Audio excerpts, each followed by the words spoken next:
Begin our January 1st course. To my right, your left here, we have Dr. Tim Crater. Dr. Tim Crater is an internist who has practiced with the Hutchinson Clinic since 2001. He is originally from Birmingham, Alabama, and is a graduate of Wake Forest University. He went to medical school at the University of Kansas School of Medicine and did his residency at the University of Alabama. He is board certified and has served as president of the Hutchinson Clinic Board and the chief of medical staff at Hutchinson Regional Medical Center, as well as serving on the hospital board of trustees.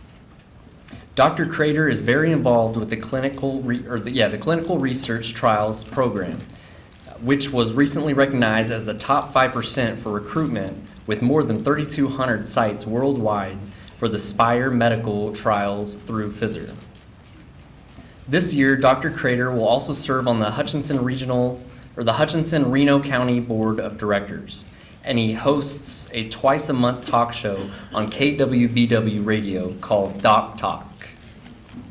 It is my honor to introduce Dr. Tim Crater.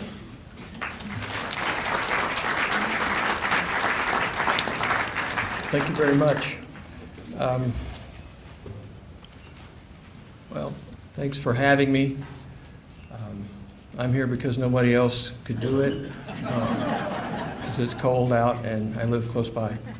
But my slides, hopefully, they're not very exciting, but we'll go through them. Hopefully there's some good stuff here. I saw that the topic was really broad, common things that happen as you get older and diseases and how to treat them. Well, that's huge.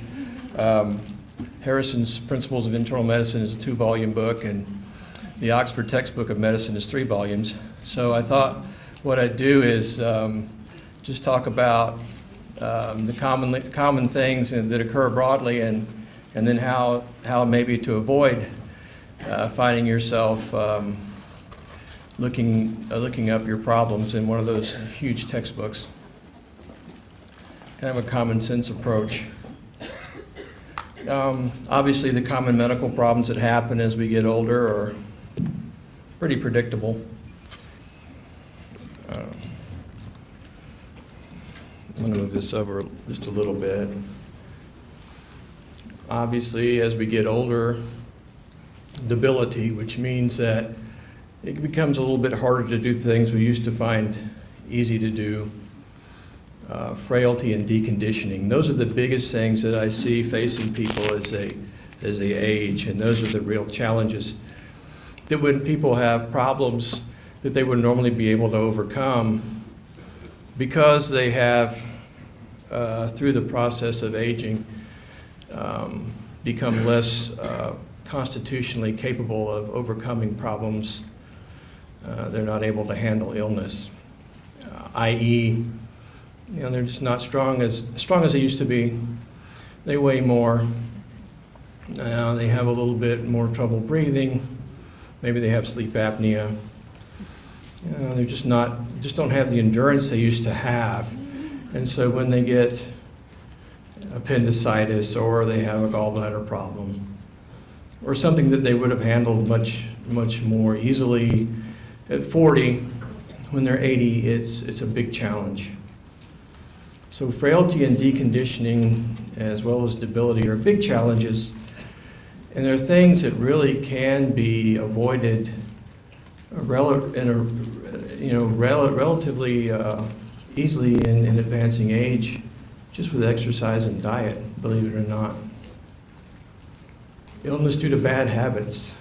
I think we all know what that means. Common bad habits in America are smoking, drinking too much, eating. If you've been down 30th, you know what I mean. If you go overseas, if you go to Europe and other places, you don't see the fast food kind of things that we have in America. And you don't see the McDonald's quite so prominently. You don't see the high cholesterol kinds of things. And So we have issues related to habits that contribute to to morbidity and mortality in the United States. Communicable diseases, by that I mean infections and simple things like flu, pneumonia, and we're seeing the resurgence of preventable communicable diseases in our country, such as mumps and measles and smallpox, things that you would expect had been eradicated because of failure to immunize. And we can talk about that a little bit as we go along.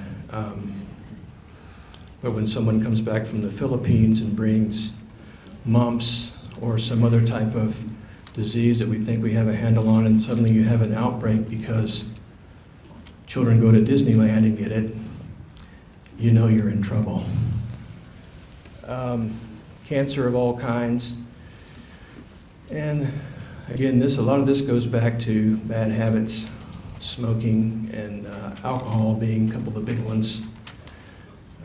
Depression, which is extremely prevalent as people get older, although many do not want to admit it. In our culture, there's a strong strain, particularly among men, of if you are a depressed person, you are weak. And that leads to a lot of functionality issues and failure to recognize and treat depression. Dementia and cognitive defects, and these are also things that are not recognized and treated appropriately. Many times people will attempt to cover up their deficits in memory, and families will try to cover for people instead of getting them treated. And to me, that's one of the saddest things that can happen is when someone has deficits and has issues and they're not appropriately addressed until it's well down the line. Because there are medications for those things, and there are also missed opportunities for significant and meaningful interaction, planning for the future for folks before it's too late. Denial is more than a river in Egypt. And when people are losing their memory and everyone around is pretending like it's not happening, you're really missing important interactions with people until it's too late. And you're probably missing important planning opportunities and this, things that could be done. And I try to stress that with families. Couldn't tell how many times I've seen squabbles between siblings over things related to parents because no one planned ahead and everybody knew that mom and dad had memory problems. Sensory loss, hearing and eyesight. Many times people will say, dad's demented. Well, no, he's just deaf. He just can't hear you. And nobody wants to yell, and he's tired of asking you to repeat yourself, so he just goes on about his business, People can't see, and so they get in wrecks. They're not demented. And then social and functional losses, and these are sources of medical problems. People who are socially isolated and things get undiagnosed because they're alone. I see a lot of that. Older folks who are living a solo life, that's what I call it. Many of them on the edge, Social Security check, living hand to mouth, family members not available or not involved.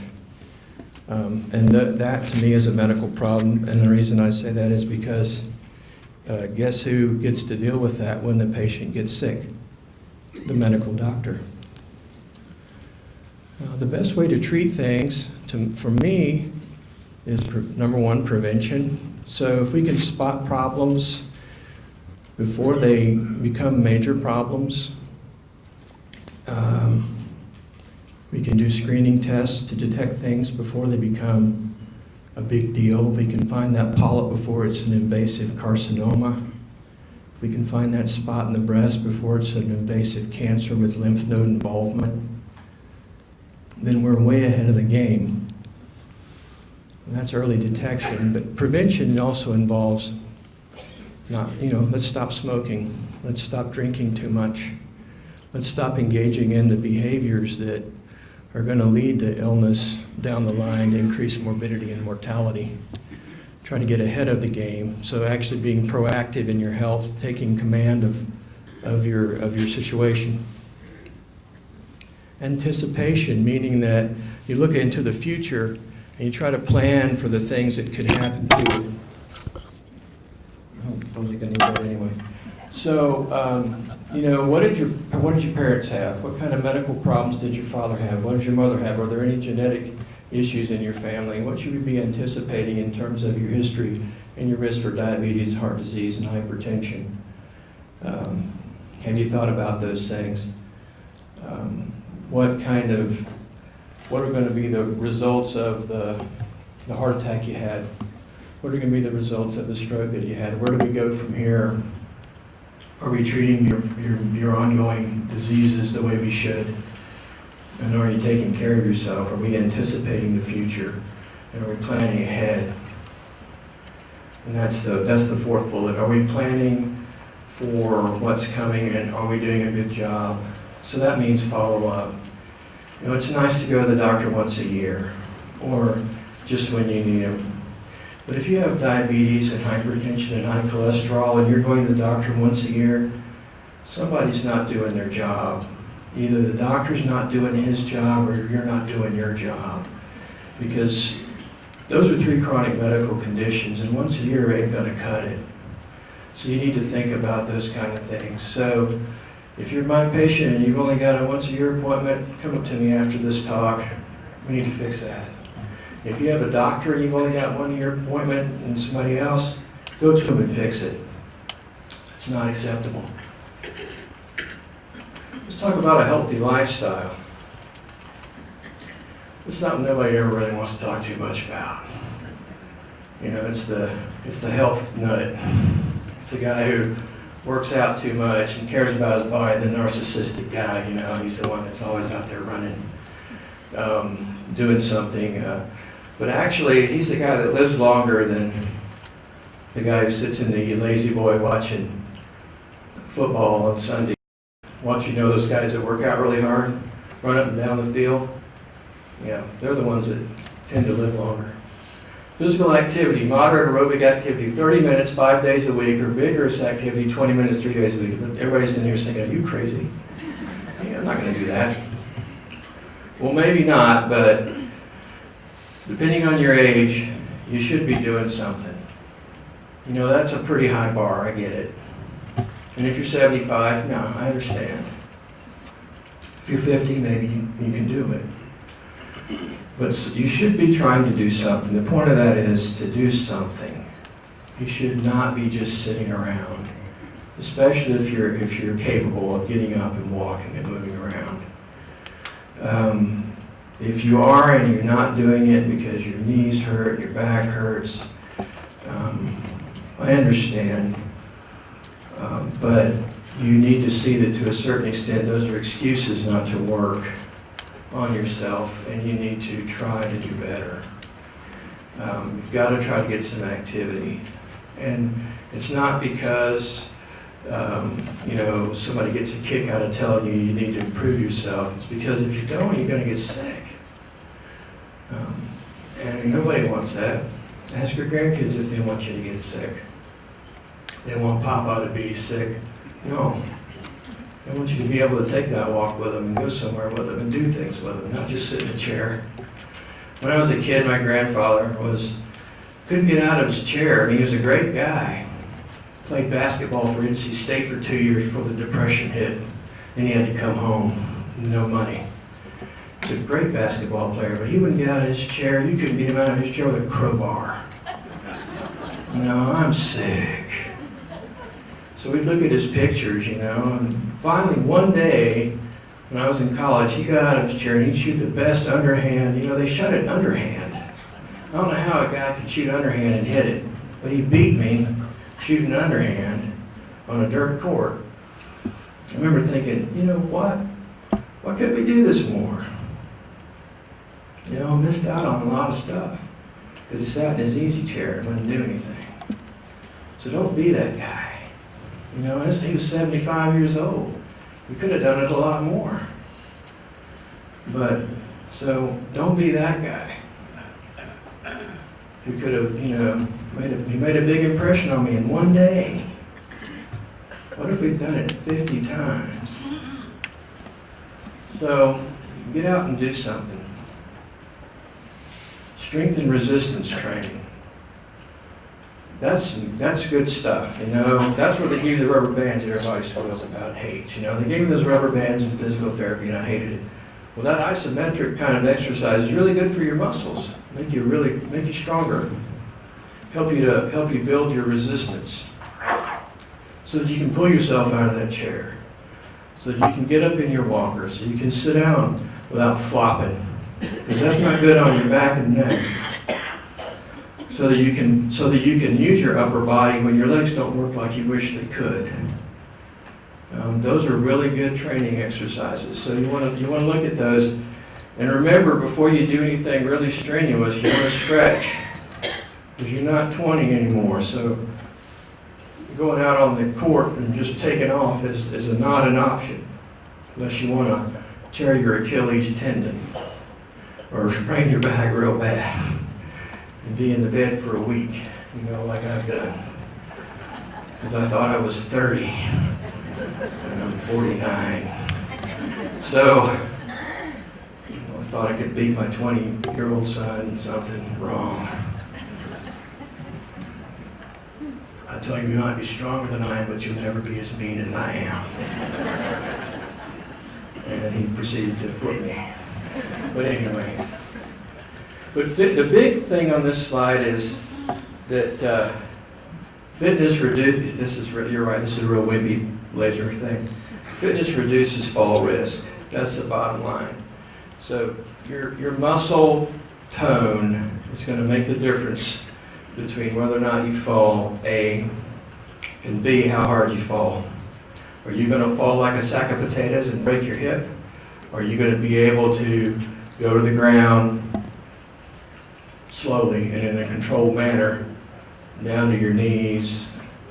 Are you gonna do the Fosbury flop? You know, like the guy used to do when he would do the height. Are you gonna land hard, or are you not gonna have to land so hard? There's a big difference. Here's an interesting slide. Don't drink more than drink a day, small. Okay, so I always have to qualify that. What's one drink a day?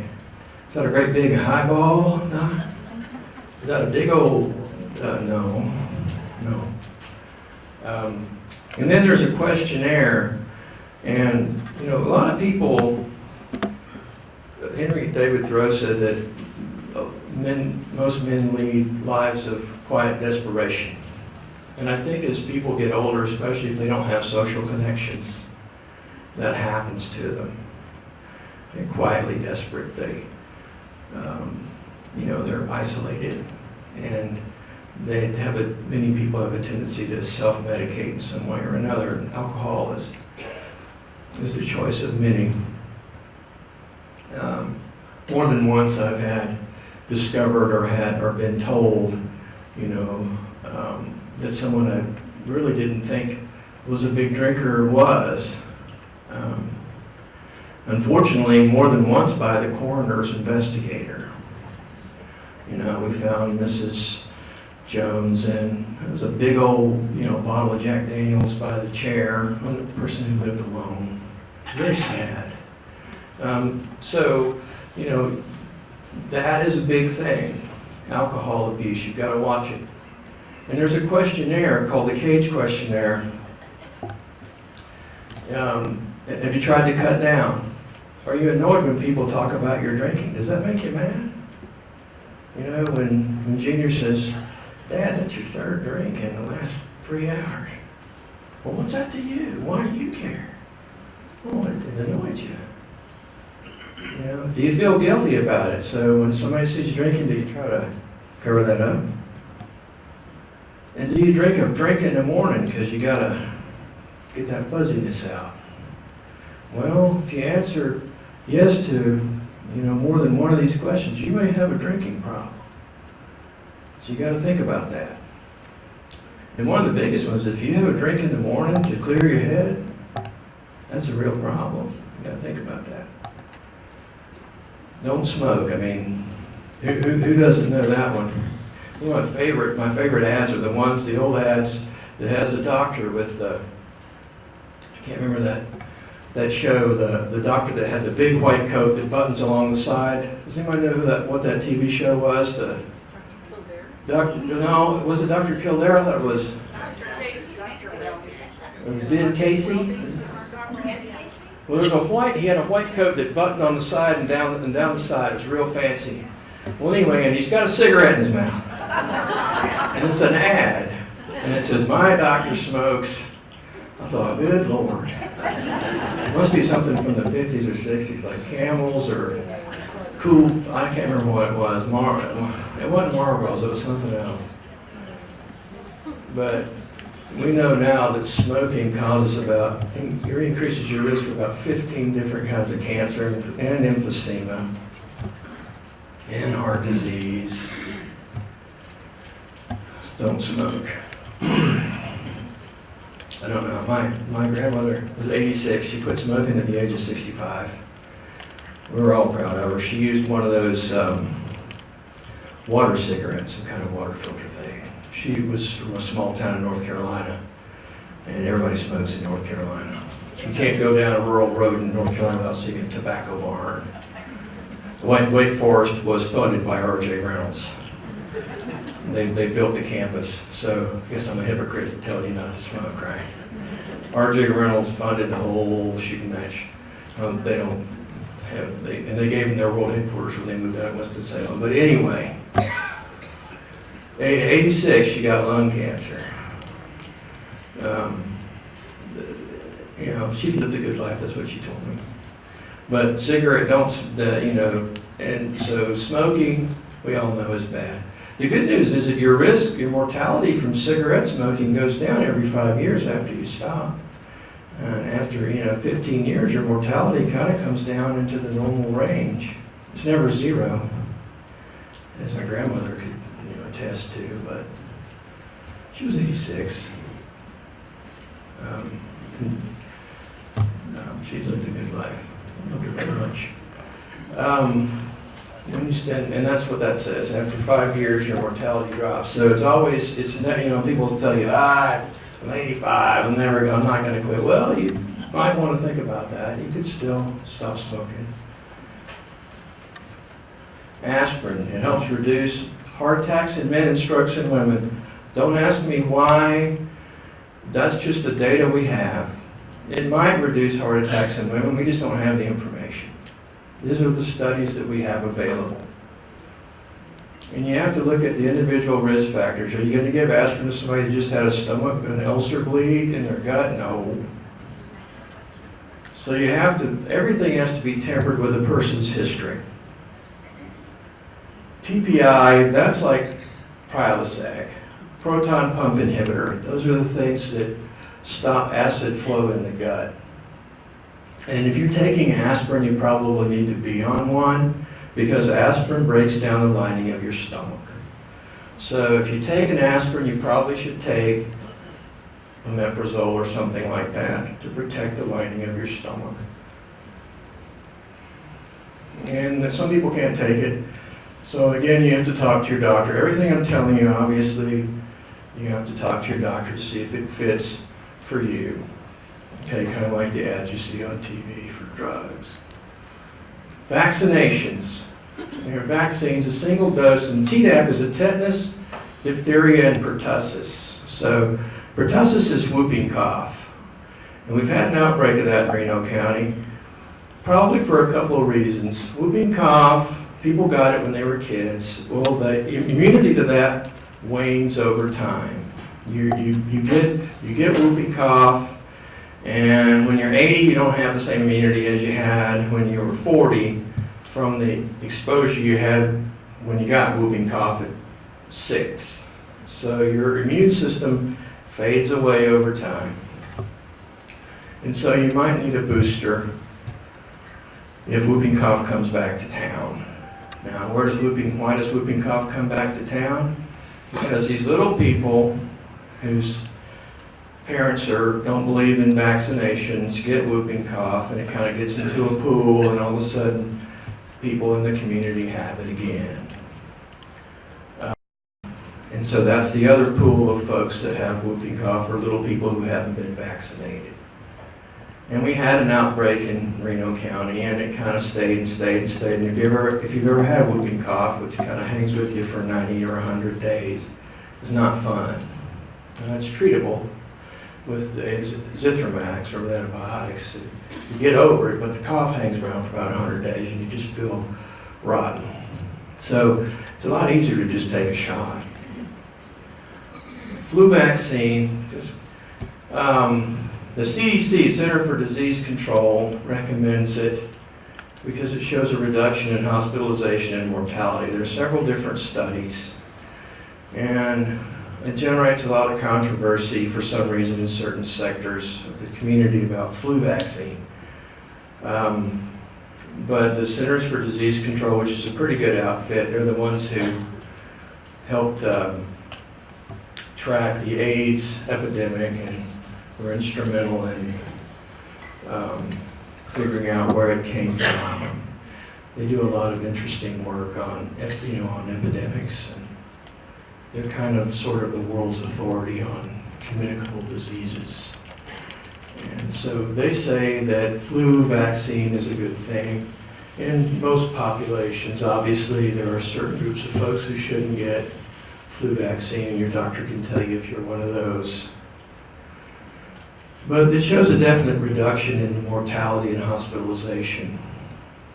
The flu epidemic of 1918 actually killed more people, more Americans, than the First World War. We haven't had anything like that since, and probably never will. We had the swine flu scare, and that flu vaccine, I think, from the swine flu probably did a lot of damage to the flu vaccine movement in general, because that flu vaccine wasn't tested like it should have been, and it caused more than its fair share of complications in the general population because it was pushed out quickly for a potential swine flu epidemic that didn't happen.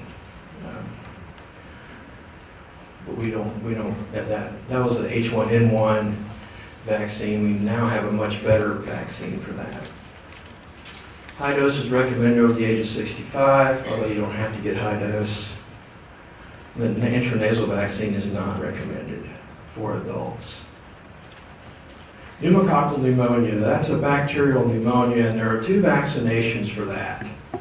And this one's kind of, you need to get both. One of them's called Pneumovax, and that's it's a polyvalent vaccine, meaning that 23 different types of pneumococcal pneumonia are involved in that vaccine, and then there's another vaccine with 13, and you want to get both of them about a year apart.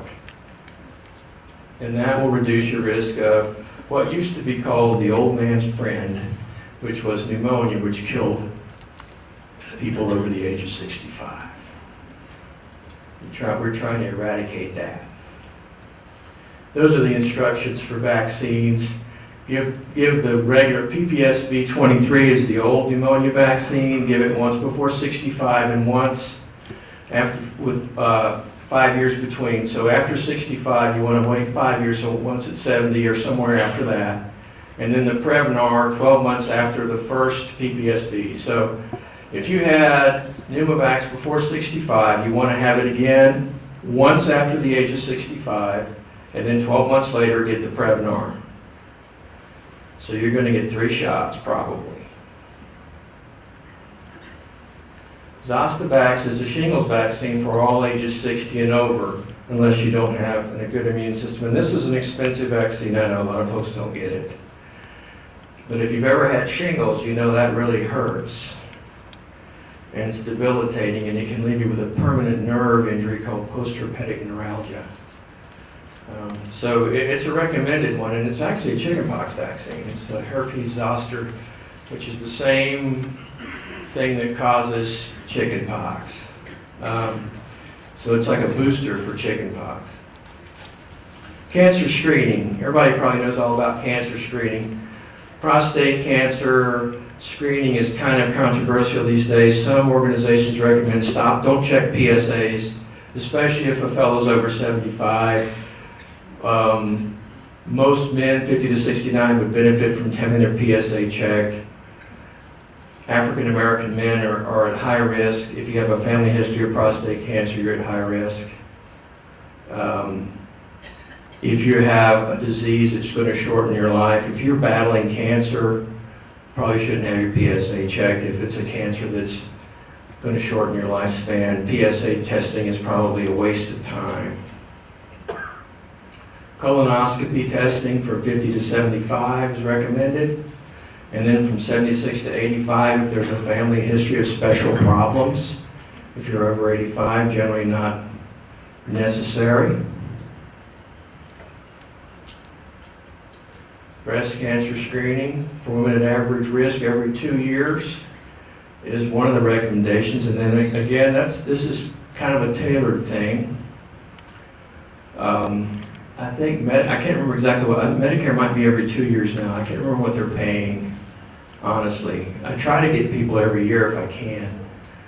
But every 2 years seems to have the same detection rate as every year with fewer false positives.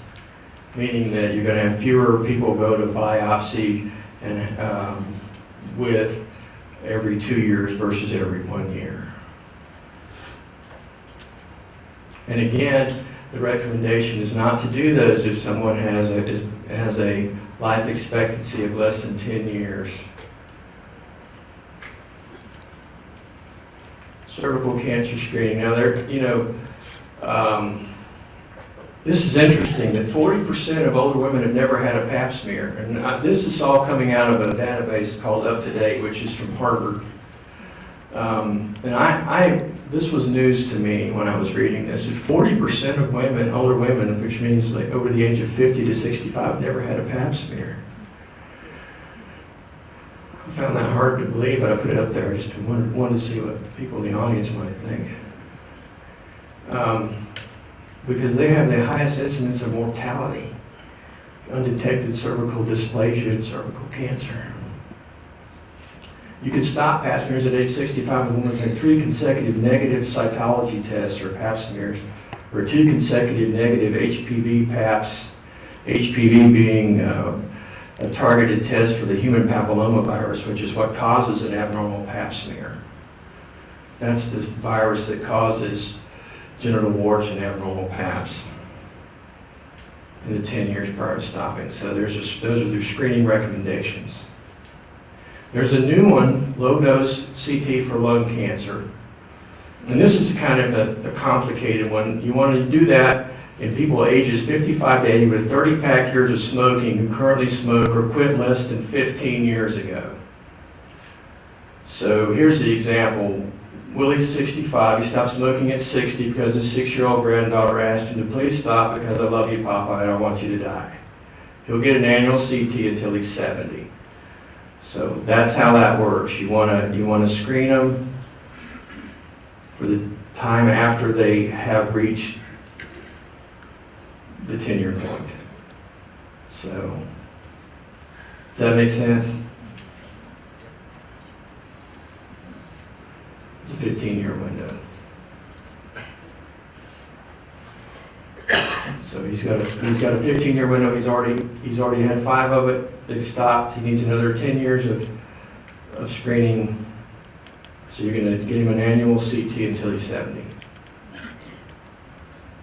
Aneurysms, men 60 to 75 who've ever smoked, a one-time ultrasound. That's kind of controversial. A mini mental status exam, that's a dementia test, and I only do that if people are complaining about memory loss. And usually if someone comes in and says, my memory's not good, usually their memory's fine.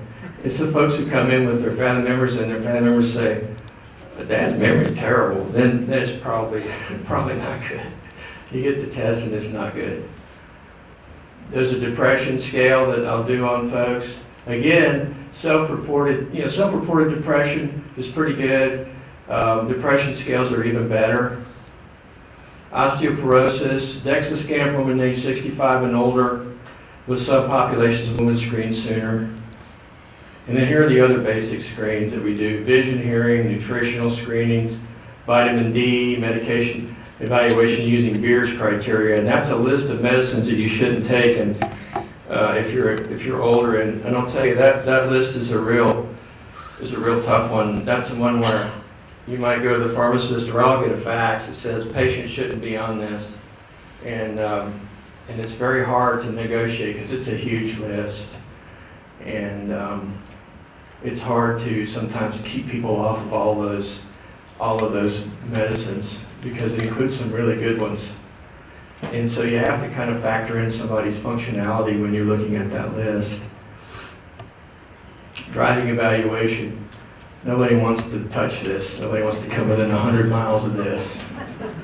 Because as soon as you mention it, you're fired. I think you need a driving evaluation. You're fired. You never see them again. They go to the next doctor. But sometimes people do need one, especially after they've had a wreck going the wrong way on a 4-lane. Financial and social support.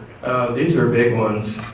I bet I spend 25% of my time working on this kind of stuff.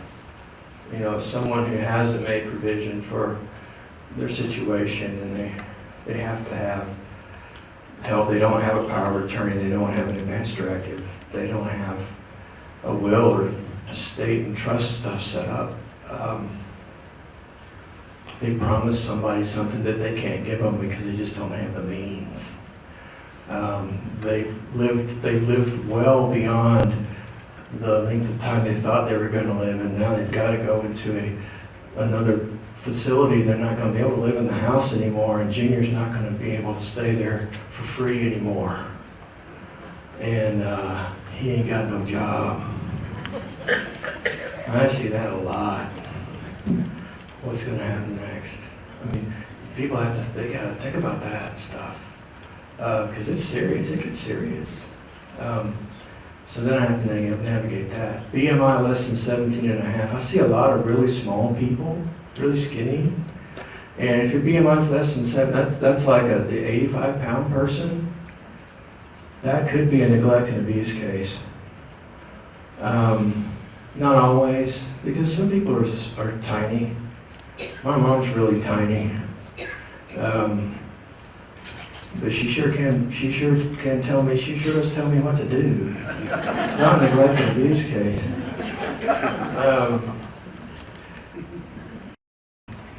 She flew here from Alabama and then flew back, no problem. So you have to, well, I have to look at those kind of things when people show up and they're really, really frail and small. Nutrition. Then that's just advanced directives and healthcare proxy are important things to look at. So that's just in a nutshell what you want to do. You want to keep yourself healthy by living a healthy lifestyle, exercising, aspirin, vaccinations. Keep yourself up to date on the things you need to do to stay healthy. People that pay attention to these things tend to live longer. It's a common sense kind of approach. Early detection of problems, screening yourself, going to the doctor and asking questions, being actively engaged. We have a website, Follow My Health, at the clinic. Being actively engaged in that is really important. That website's not perfect by a long shot, and I encourage you to get on there and look at your stuff, because there are probably some things on there that aren't right, and you need to tell the doctor about it, make sure that it's correct. Talk to the doctor about things. He's not perfect. Last year I had 5,750 patient encounters in the clinic and another 1,750 in the hospital. And we don't have enough doctors. And I could have seen probably a whole lot more. Well, we don't have enough doctors in Hutchinson, so that's not an excuse, that's just a statement of fact. So I think, people have to really kind of own their health and not just sit back and expect that everything's just going to be handed to them. They've got to step up and say, hey doc, here's what I see and here's what I think I need and here are the things that I want to have you look at. And a lot of people are really good. They bring me lists, and I like that. It helps me to sort through the things that they find to be important. And that's what I want to be able to do. And, so you gotta be the captain of your own ship and the master of your own fate. I think that's from Invictus, but I can't remember. In some ways, you have to be. So that's really, I think. Yeah, that was it. All right, if there's any further questions, please come see Dr. Crater up here after we dismiss everyone. We want to thank you for coming out. If you know anybody who missed it, would like to hear from it, or if you'd like to re-see this, we're actually going to be putting the video up on our Hutch Regional website. So find the first course page, and you can see all of the past, including this one. So again, thank you guys, and please give a round of applause for Dr. Crater.